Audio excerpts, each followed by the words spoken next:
Bueno, buenas tardes. Como lo prometimos en las redes sociales, nos acompaña Mercedes Cabezas, que es trabajadora de SENASA, secretaria adjunta de ATE Nacional, también es colega, es periodista de la Universidad de Loma de Zamora, si no me equivoco. Así que lo primero que te digo, Mercedes, es gracias por hablar con los medios populares, gracias por aceptar esta entrevista. Somos una plataforma administrada por trabajadores, por trabajadoras, ex delegados, algunos delegados todavía, de diferentes sindicatos. Así que lo primero es darte las gracias, gracias por charlar con la pelota sindical. No, no, muchas gracias a ustedes, para nosotros y principalmente para el sindicalismo, pero también para las organizaciones del campo popular. Los medios comunitarios y los autogestionados son quizás la piedra angular de la difusión de nuestras problemáticas todos los días. Así que un gusto para mí poder estar acá en este momento. Bueno, como mujer, como dirigenta, como periodista, son muchas, como trabajadora, son muchas las vertientes por las cuales se puede hacer esta entrevista, puedo pensar esta entrevista. Lo primero que te quiero preguntar es, bueno, acerca del proceso eleccionario. Vos te venís desempeñando en ATE Provincia, en la parte de prensa, después en ATE Nacional, en la gestión de Hugo, de Cachorro Godoy. Bueno, ¿cómo ha sido tu desarrollo dentro del sindicato? Sabemos que sos una dirigente que se formó de base, que hay una entrevista donde contaste que tenías un peso para ir a la universidad y otro peso para volver, ¿no? Venís como todos nosotros que somos del conurbano. Yo soy de San Miguel, así que sé lo que es viajar grandes distancias para ir a estudiar también.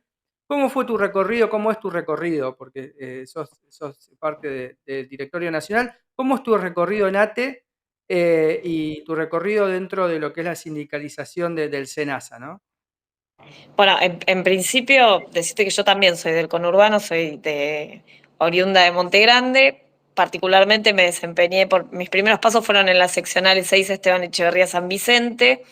Monte Grande es una localidad de Esteban Echeverría. Claro, de partido. Eh, por eso estudié también en la Universidad de Lomas, porque en realidad era la que relativamente quedaba más cerca, independientemente de que teníamos que tomar, como vos decías, un colectivo que nos salió un peso en el momento de crisis más difícil de la Argentina que me tocó atravesar,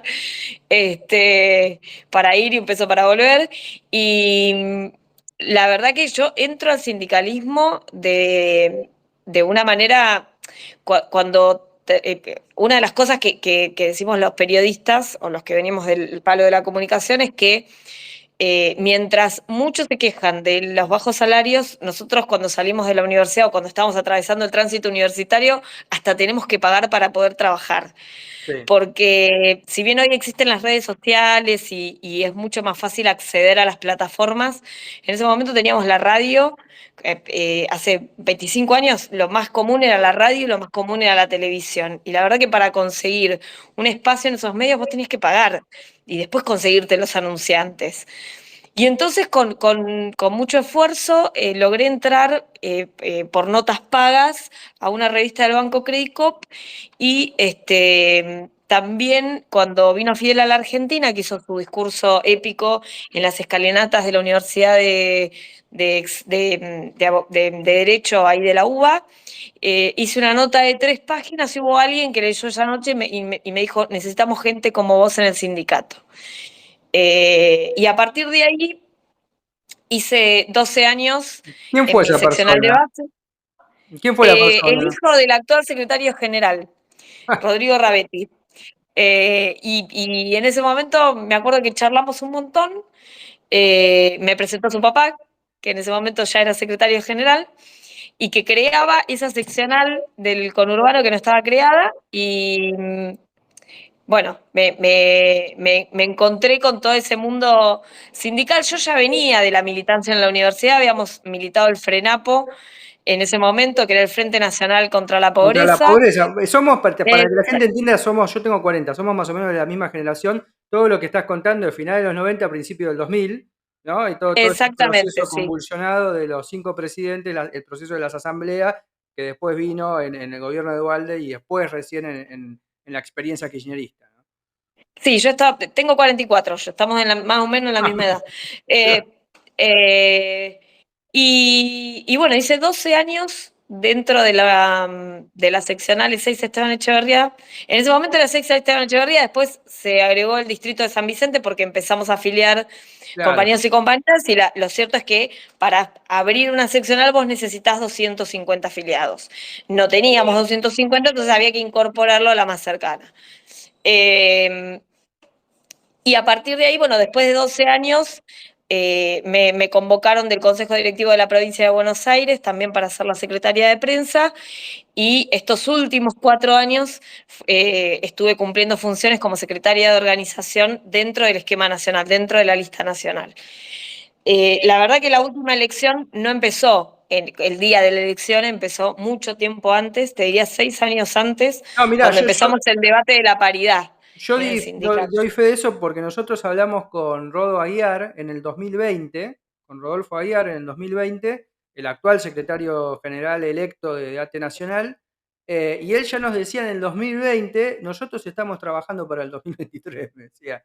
Y cuando parecía hasta contra agenda, porque estábamos en el medio de la pandemia, pero decía, no, nosotros estamos trabajando, organizándonos porque queremos darle nuestra impronta a la gestión que viene. Así que sí, doy fe de eso, ¿no? Doy fe de que la lista, tu lista, la lista que ganó las elecciones, viene trabajando, ¿no? Sindicalizando y trabajando seguramente internamente la política interna del gremio, como corresponde, desde hace muchísimos años. Sí, pero además viene trabajando un cambio de modelo dentro del sindicato que se está gestando desde hace 8 años con la gestión de Cachorro, de Hugo Cachorro Godoy, y que la continuidad es esta lista que es la primera lista que asume con un nuevo estatuto con paridad de género y con fórmulas mixtas en cada uno de los niveles del país. Así que bueno, esa mirada es la que finalmente terminó primando en el sindicato y que quiere construir un nuevo rumbo en nuestra organización sindical, pero que lo cierto es que se viene tratando desde hace mucho tiempo antes. Bueno, es interesante lo que vos estás contando porque habla de un trasvasamiento generacional también, ¿no? Digo, no fue solamente, no solamente un cambio de nombres, sino que también hay un ayornamiento de la conducción del sindicato a las demandas de la época, de esta época, que tienen que ver con la paridad de género, con incorporar la mirada de otros géneros dentro de las conducciones sindicales. Ahora, esto que ya es una decisión tomada, que ya es la realidad efectiva, yo te lo pregunto como conducción, ¿cuál es la política que le quieren imponer en términos de acumular sindicalmente para que no sea solamente, bueno, pusimos una mujer en el secretariado, ya está, que en otros espacios se ve eso. No, bueno, es un desafío que arranca a partir de ahora, que tiene que ver con, bueno, iniciar el desafío de construir las nuevas líderes mujeres, pero fundamentalmente de la mano del debate político de todos los géneros dentro de nuestra organización y de todas las expresiones dentro de nuestra organización, no solamente los géneros, también las discapacidades, también los adultos mayores. Nosotros también en esa reforma cristalizamos quizás lo que queríamos hacer desde hace mucho tiempo, que era tender un puente entre las nuevas generaciones y las generaciones que ya están en el jubileo, que están dentro de su jubilación. Bueno, incorporamos los centros de jubilados a nuestra organización, hasta a la vida activa de nuestra organización sindical, pero además limitamos los mandatos a 2 mandatos para que aquellos jóvenes que hacen el trasvasamiento generacional puedan ser parte de esta nueva impronta. Y creo que eso es lo que permite, bueno, la mirada del tiempo que viene. ¿Cómo hacemos para no perder ese saber acumulado de cada una de las Claro. generaciones que van pasando por el sindicalismo argentino, y cómo hacemos para que las nuevas miradas y los nuevos colectivos y las nuevas referencias se constituyan dentro de las organizaciones del campo popular? Bueno, Bueno, da fácil no gana, es. da gana de ir a militar a ATE frente a conducciones que tienen 40 años, que tienen 35, 25 años, aunque sean representativas, porque yo no niego que el tiempo en sí mismo no te quita representatividad. Si te quita conectar con la realidad, eso es inevitable. Pero esto ya es una política en sí mismo que es interesante que se difunda. Limitaron los mandatos a 2 años, a 2 mandatos, perdón. Sí, a 2 mandatos. A 2 mandatos. Esto es importantísimo porque el mandato indefinido es una impronta del sindicalismo argentino. Sí, es una impronta del sindicalismo argentino y uno no niega la representatividad del sindicalismo argentino en cada una de las organizaciones que articulen a algún nivel incluso con la nuestra. Pero también hay que decir que la representatividad tiene que ver mucho con el imaginario social que se crea en cada una de las comunidades que son Claro. representadas. Entonces, la verdad es que ante esto tengo que decirte que es cierto lo que vos planteás. Ahora nosotros recreamos la necesidad de un sindicalismo con una representatividad más joven. Yo tengo 44 años y mi compañero de fórmula, que es Rodolfo Aguiar, no llega a los 50 años. Y eso es una decisión política. Crear esos puentes generacionales que permitan nuevos liderazgos es una necesidad política. Creo que se ve también en la política partidaria, tengo que decirte, y me parece que la Mm. necesidad política es palpable. Ah, la Eh, necesidad, porque el trasvasamiento sí, la generacional no. necesidad política. Ah, sí, No, la necesidad política de yo nuevos coincido, liderazgos. sí. Sí, coincido, eso coincido, que Eh, de hecho podemos, ya esto sería fuera de la entrevista, lo podemos debatir mucho tiempo, ¿no? Que este estado de cosas de los outsiders por derecha tienen que ver con una falta de trasvasamiento generacional en lo que serían los dirigentes y las dirigentes del campo nacional y popular, ¿no? Porque Totalmente, sí. Y creo que la crisis de representación que hay en la Argentina tiene que ver también con esto, con renovar el contrato social que tiene la sociedad, pero también con renovar los actores políticos que lo llevan adelante. Me parece que hay algo ahí que hay que revisar, que los liderazgos eternos tampoco son buenos y que en la Argentina han demostrado que no, que los liderazgos eternos no, llega un momento que no tienen, que entran en crisis. Y por supuesto los saberes no son, los liderazgos eternos entran en crisis, pero tampoco son descartables los saberes, digo. Entonces totalmente, ahí totalmente. hay que generar un puente que permita que los nuevos liderazgos tengan la impronta de un proyecto político continuado, pero que permitan nuevos elementos que refresquen esa mirada. Mercedes, bueno, sos dirigente sindical. Vos contaste en otra entrevista que lo primero que hiciste en tu gestión en el SENASA fue, como corresponde a una dirigente sindical, cerrar un convenio colectivo, ¿no? Establecer la. Sí, no, no lo hice sola, lo hice acompañada de un montón de compañeros y compañeras que ya eran parte de ese Seguro. proyecto político. Yo me incorporé a ese proyecto político. Fue una experiencia muy interesante. La verdad es que yo me acercaba por primera vez a la letra de un convenio colectivo, porque también hay que decir una cosa: nosotros defendemos como sindicalistas la herramienta del convenio colectivo como la mejor herramienta, perfectible por supuesto, pero como la mejor herramienta del campo popular para acercarse a los trabajadores y a las trabajadoras. Pero también es cierto que los trabajadores y las trabajadoras, en la gran mayoría de los casos, no conocen su convenio colectivo, Es o lo cierto. conocen parte, pero no lo conocen totalidad. Entonces, para mí fue toda una experiencia acercarme a la lectura y a la escritura y a la generación de un convenio colectivo. Eh, También tengo que decirte que el ámbito estatal es uno de los lugares que más convenios colectivos tiene y que más negociación colectiva tiene, a pesar de que no todos los espacios estatales lo tienen, digamos. Entonces, bueno, quizás era la mejor forma de acercarse a un convenio colectivo, y el ámbito privado tiene otras características. Te quiero preguntar a propósito, ¿no? Como ya pensando en la gestión que comienza con vos, con Rodolfo, acerca de la realidad de los trabajadores estatales y de un sector en particular muy complejo, quizás el más complejo que hay para la representatividad y para construir política, que son los trabajadores municipales.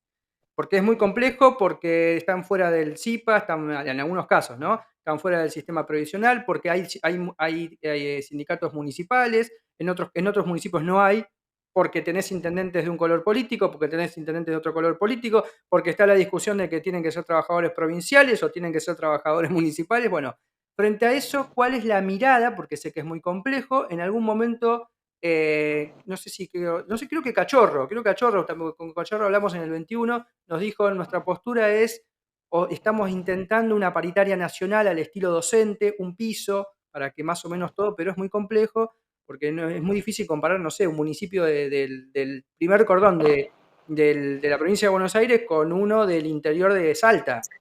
Entonces es muy Sí, complejo. Digo, ¿cuál es la es mirada muy, que quiere desarrollar es tu gestión, ¿no? Acerca de esto. es muy complejo, pero también es cierto que se puede establecer, recrear y repensar un piso de derechos. Vos podés pensar un piso de derechos en el cual exista un salario mínimo de los trabajadores estatales que nada cobre por debajo de eso. Vos podés establecer un piso de derecho que permita pensar que erradicar la precarización laboral, que es una problemática que atraviesa a todos los niveles del Estado y fundamentalmente a cada uno de los más de 2.200 municipios que existen en el país. Podés pensar también en un piso de derechos bajo los cuales los trabajadores y las trabajadoras estatales no se encuentren directamente y puedas repensar esa estructura del Estado. Que no haya, por ejemplo, ni municipios, ni provincias, ni en el nivel del Estado Nacional, espacios que no tengan su convenio colectivo y su negociación paritaria. Lo podés pensar como un piso de derecho y creo que lo podés establecer como obligación. Creo que cuando hablamos de una paritaria integral hablamos de ese piso de derechos, que eso es común a todos. Yo te lo pregunto porque la visibilidad que tiene ATE es superior a la de cualquier sindicato municipal, provincial, no, creo que no existen los provinciales, pero sí municipales. Entonces, incluso hasta por experiencias cercanas te puedo asegurar que los trabajadores municipales se van a querer afiliar a ATE. Van a ir a buscar a ATE para poder afiliarse. Y bueno, y muchos más con esta novedad, con toda esta gestión, que ya con las decisiones que tomaron, donde convoca a militar políticamente, algo difícil en esta época. Bueno, frente a eso, ¿con qué se pueden llegar a encontrar, no? Se van a encontrar con un sindicato que ya ha empezado hace mucho tiempo a afiliar trabajadores municipales, que tiene una gran masa de trabajadores municipales afiliados, pero que además quiere hacer una campaña porque dice que el tiempo que viene es ir por esos trabajadores municipales para construir ese piso de derechos. Porque para construir un piso de derechos necesitas sí o sí tener Claro, representación en cada uno de los claro, claro. 2.200 municipios y fundamentalmente tener compañeros y compañeras que tengan la disposición y la impronta de ir a pelear por esos derechos. La Totalmente, clase trabajadora no les regalan derechos, ningún gobierno, por totalmente. más buen gobierno que sea, y por lo tanto lo que entendemos es que hay que tratar de avanzar en formar esos compañeros y compañeras que quieran ir a pelear con nosotros esos derechos. Nosotros Totalmente, no. totalmente. Es importante lo que vos decís, porque sin masa crítica no se pueden encarar las luchas, pero es una dialéctica entre aquel que tiene ganas y las instituciones que están conducidas de manera representativa, ¿no? Está en esa tensión, en esa dialéctica surgen las opciones superadoras. Así que es importante que eso, ¿no? De que del sindicato digan, bueno, necesitamos la afiliación para generar la representatividad.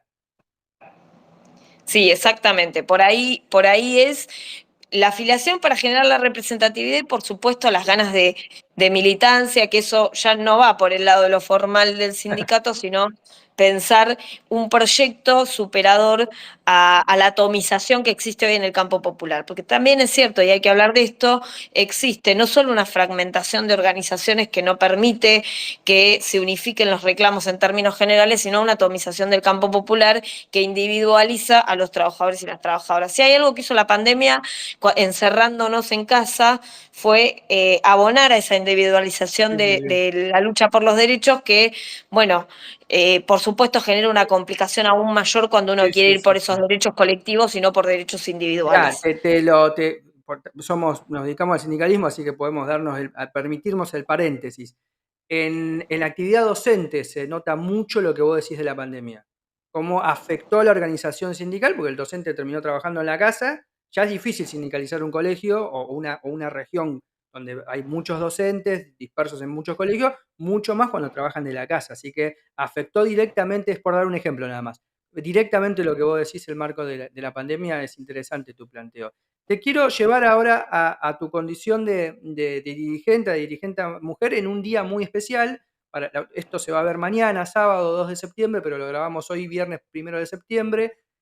Hoy, bueno, se conmemora un año del intento de asesinato de Cristina Fernández de Kirchner. Eh, sí, yo siempre cuando pienso en aquel año, ¿no? El año pasado, y todo lo que dijo Cristina después de que intentaran matarla, me queda algo. Dijo, bueno, a mí que soy mujer intentaron matar. A mí, o sea, la que casi matan es a mí. O sea, lo de decir que aquel está preso, no está preso, lo persiguen, a la que quisieron matar es a mí.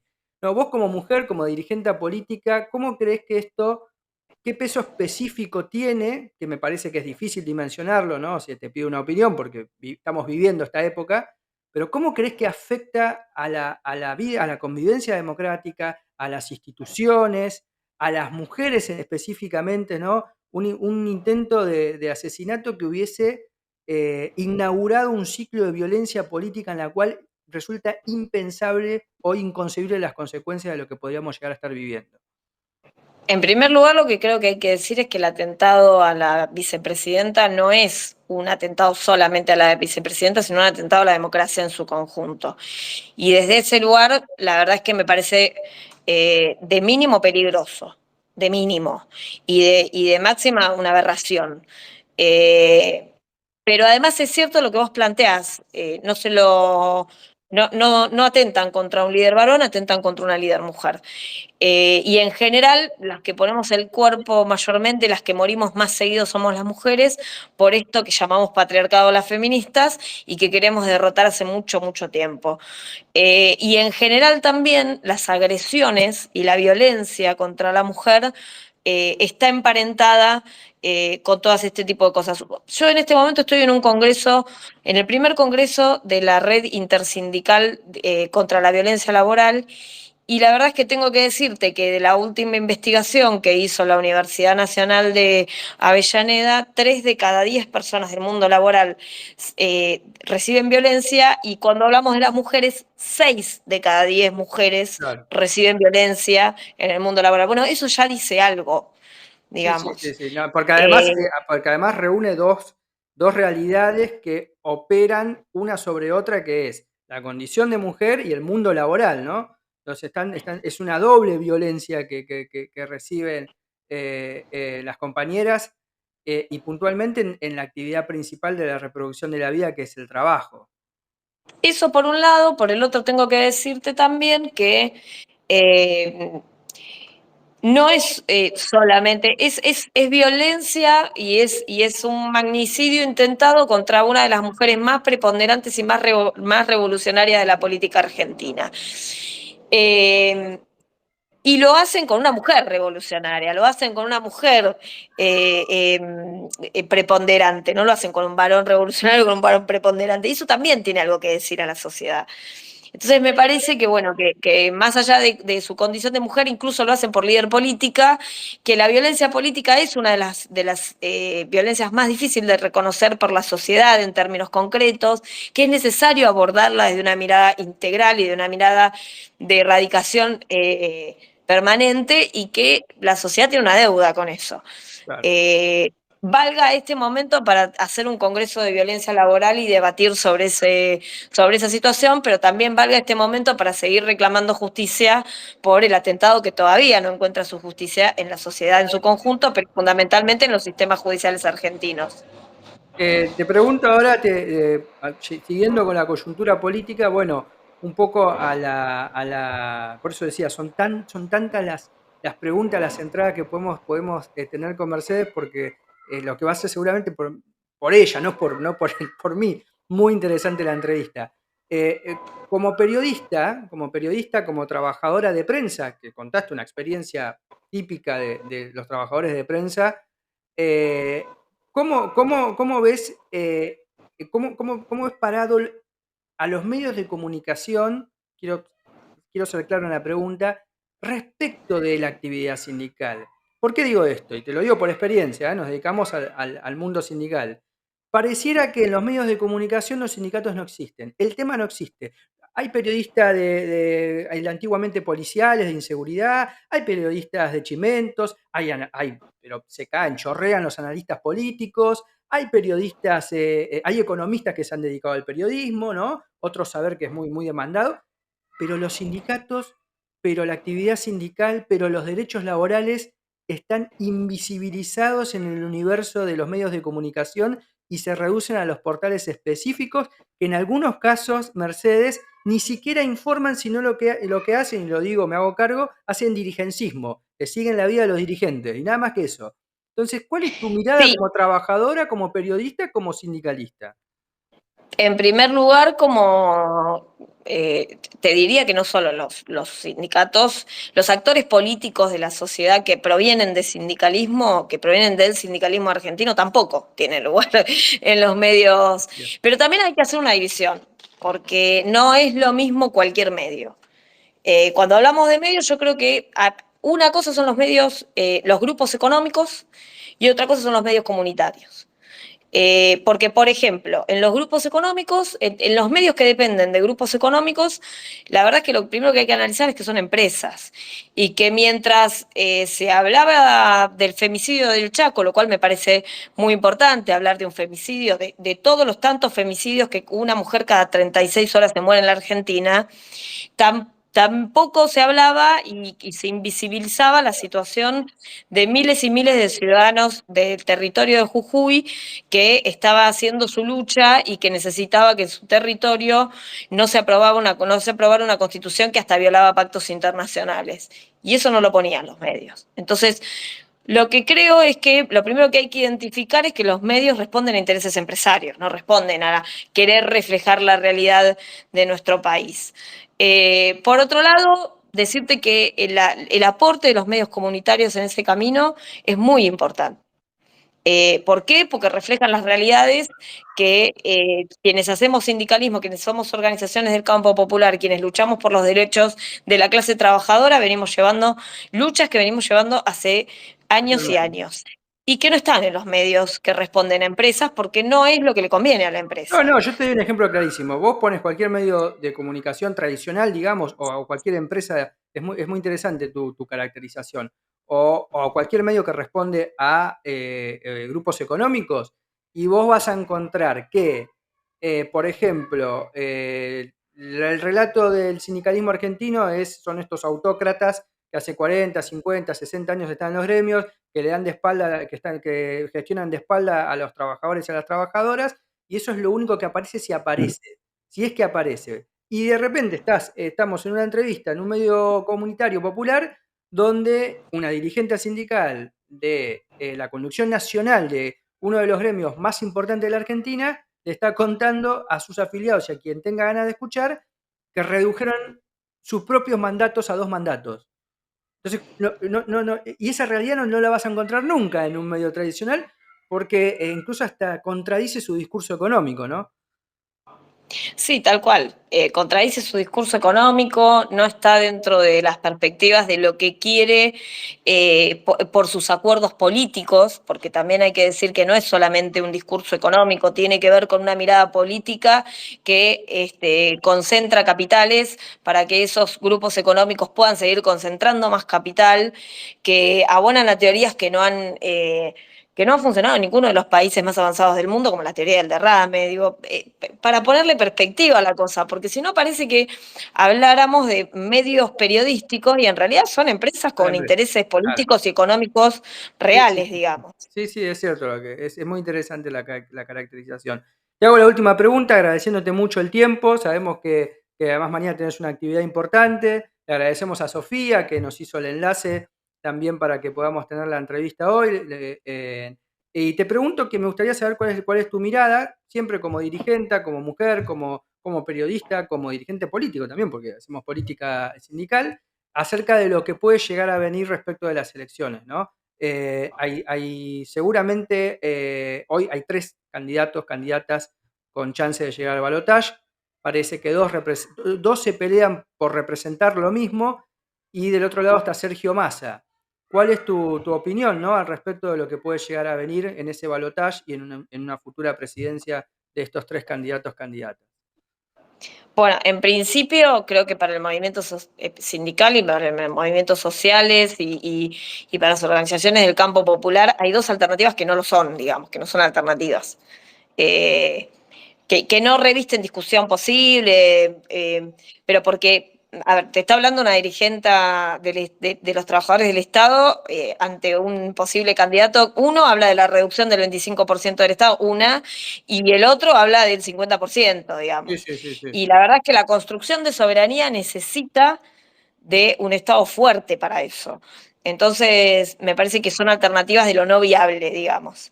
Y después también es cierto, está Sergio Massa del otro lado, que es el candidato de Unión por la Patria, que por supuesto entre los tres candidatos reviste ser el mejor candidato, pero que hoy es parte de la gestión de un gobierno que tiene muchas deudas.